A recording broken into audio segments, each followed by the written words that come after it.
Action! Hello everyone and welcome back to Berto's Kitchen. As promised, today we start our challenge and brand new series of the top 10 chefs in Italy. The first one we've seen in the previous video was Davide Oldani. And if you didn't already, I welcome you to see my last video. Just click on the link here on the upper right corner. Said so!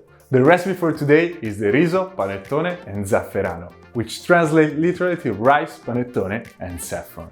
This dish was made to pay respects to the culinary tradition of Milan, his hometown. But today we are in April and Easter has just passed, and in my opinion a Colomba, which is pretty similar to panettone, is the right substitute to stay in theme with the season. But let's start immediately with some stove action.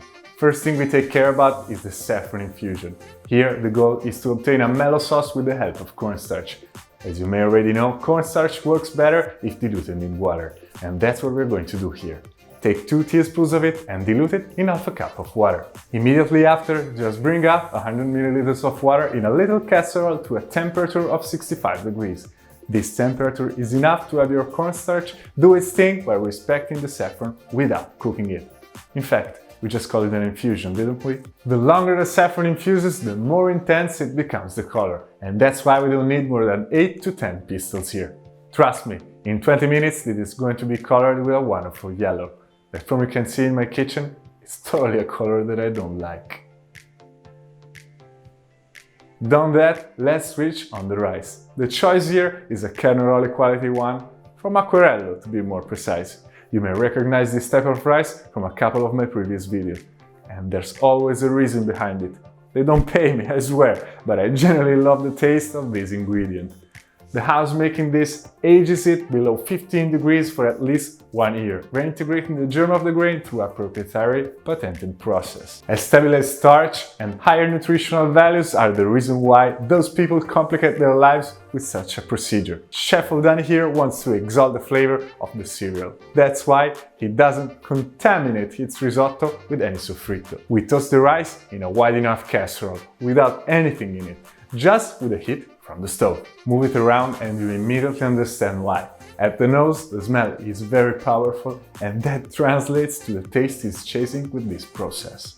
To properly understand when this phase is over, just touch your rice with your fingertips. When it's very hot, it's ready.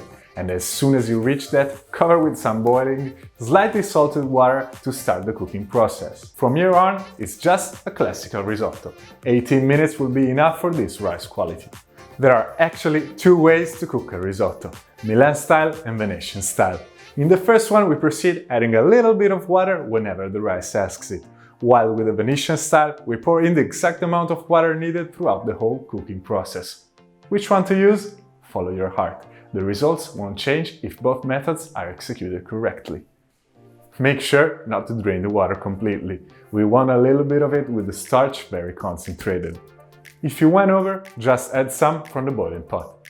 In the cooking business, we say that a perfect risotto must make a wave when you whisk it in the casserole.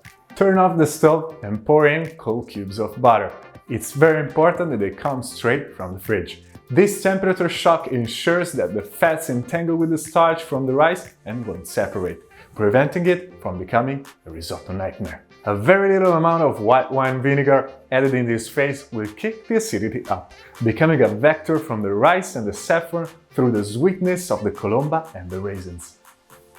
Chef Oldani here adds Grana Padano, seasoned for 24 months, instead of Parmigiano Reggiano. The process of making it is very similar, if not the same in many cases, but the real difference is the region of origin of the two. I could talk about it for an entire video, so please stick with this brief explanation. Whisk the risotto and also add some orange zest in it. Those will recall the aromas we are going to insert in our dish with the Colomba. Finish whisking it and let's go to plate it. We complete the dish with a base of the risotto we just made. Then, around the edges, a good amount of the saffron infusion, followed by 3 raisin grains previously soaked for 10 minutes in hot water. This way, it won't be unpleasant at the bite. Otherwise, it will stick to your palate 99% of the time. Finish the presentation with 3 pieces of dried flakes of Colomba. If you don't have a dryer, you can easily do that by putting it in the oven at 180 degrees for 5 minutes.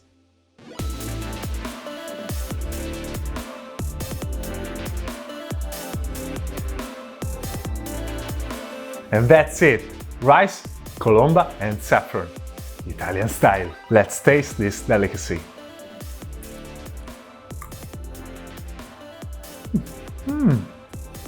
This is a completely different experience from every risotto I've ever made.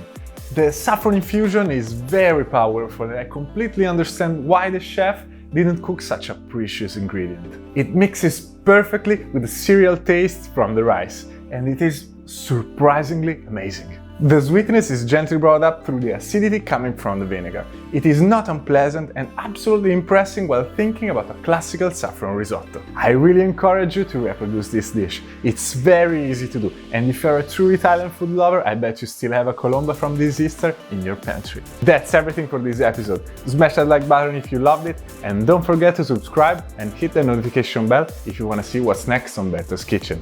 See you next Thursday!